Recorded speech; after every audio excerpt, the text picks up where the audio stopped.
So if you see a tear in the eye at all during the shooting, it's not from losing on a Donnarumma. I'm actually it's still part of me being sick, but I promise maybe it's only slightly being sad. It's okay. Yeah, okay, yeah. I'm crying. I'm being a crybaby over it. It's fine. It's fine.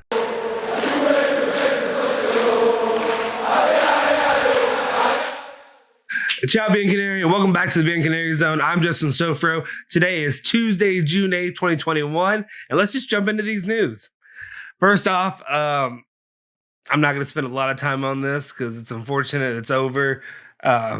Play the sad music in the background. Once we start editing more and get a hang of this, more long term, you'll get more edits in of me being pathetic and depressed.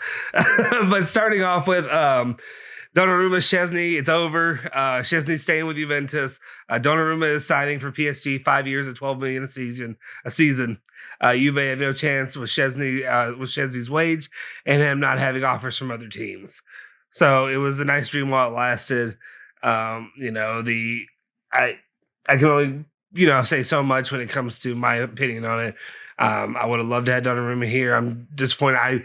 I truly believe that Donnarumma wanted to come to Juventus. That's one reason I feel like this has gone on for as long as it has without any news breaking. I think he was holding out for Juventus, and it just never came. That he never got that approval from Juve. That's my opinion. Maybe I'm wrong. Who knows? Maybe he just is money hungry. Anyway, and then moving on. So hopefully we'll never have to talk about that topic again. I'm sure it'll come up. Next, moving on to a better topic, hopefully. And I have some conspiracy theories on this. We'll see if it rings true. But Romeo Agresti is reporting that Allegri's approval for Locatelli, who appreciates the qualities of the 23-year-old, Sassuolo would prefer to set up a transfer that does not include a player as payment. The message is sent to Juventus. Sassuolo wants 40 million for Locatelli. The ball is now in the camp of Cherubini, who is called to accelerate in order to avoid attempts from other teams. I think there's also rumors about Juventus want to include Rovella or possibly Fagioli. But I've also seen where I believe that Allegri values Fagioli and wants to develop him over the next year or two or so. I mean, here's my conspiracy theory about this. I don't know.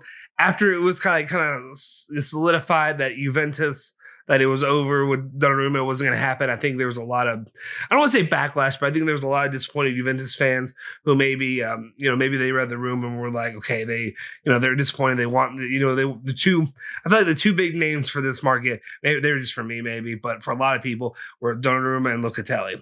And they're like, okay, well, if we're going to disappoint them here, let's go ahead and try to make good on this and let's push for Locatelli, see what happens. I know there's also rumors going on right now that PSG could also be pushing to sign Locatelli as well. If they do, there might actually be, like yesterday I had a cool down from the Donnarumma news breaking out.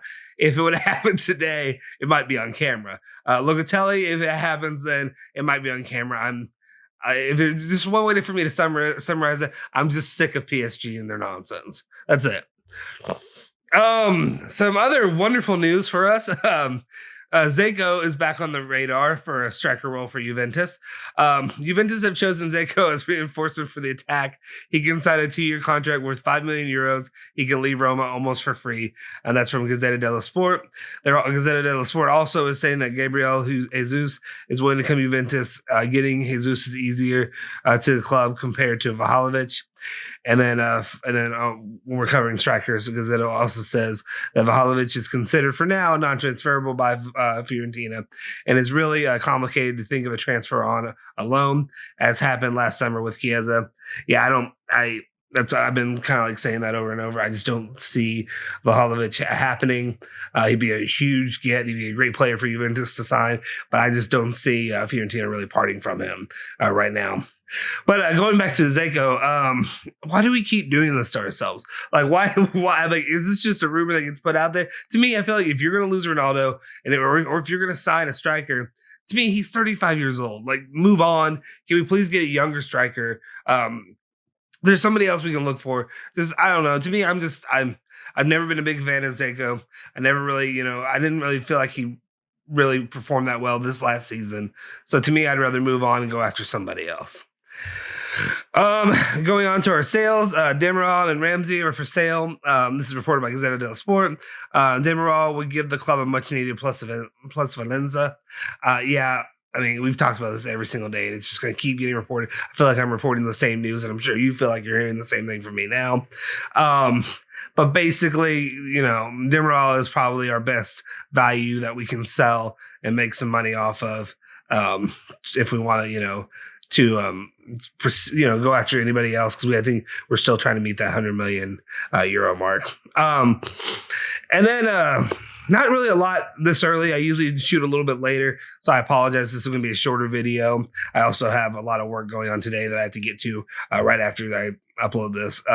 But in the last bit of really news that we have is that Rugani's agent speaks up. The future depends on many variables, he said. In the meantime, it's important that relations with Juve are very calm. They know that if Daniele can be useful, he'll always be there. Otherwise, there's no problem. We'll evaluate the most suitable path, which is good to hear. I'm glad to see that he seems pretty open to keep moving around. He seems to understand that Rugani really doesn't have a future at Juventus, but, they are going to be as amicable as possible when it comes to, Juventus in the future and what they can do to kind of like even with the waters with them. Maybe what I just said was nonsense, but it's early. I'm tired of a kid that I just had to take care of, so I apologize. And then I think that's all I really have for you today. We're going to be looking into the Euros that are starting up later this week. I want to talk a little bit about that. Maybe tomorrow or maybe one of the next days we'll talk about that, cover a little bit. And then we have the match coming up with Turkey, which I'm excited about. It'll be a decent, I think a lot of people are overlooking Turkey. It'll be a decent opponent starting out for this. And I'm as you can see over here, a big Italian national team fan as well. That's where I got here. That's why I'm here with Juventus. It's through the Italian national team. So I'm very excited. This is my first year with my son that I can get to watch him. I mean, he's probably going to be too young to really pay attention, or to understand it, but he watches sports at least. He's about to be a 1-year-old this month. So I'm excited. We'll see where it goes. I just always have good memories of the 2006 season and kind of always hoping to like relive that or have another moment like that again in my life. So yeah, we'll talk about that coming forward. Otherwise, that's all the news I have for you today. But check in with us tomorrow to get the latest updates covering all things Juventus. Please like the video and subscribe, as it really helps our channel grow. And we'll continue to be able to bring you more and more content and different content coming up. These are just the first 2 weeks that we're just really trying to get on a steady path with like regular news update videos, and then we're going to start bringing you the live streams and the other things that we have to offer, including other people that'll be joining me on this. So please follow us on Bianconeri Zone at Bianconeri Zone on Twitter and Instagram, as well as me at Justin Sofro on Twitter. Forza Bianconeri.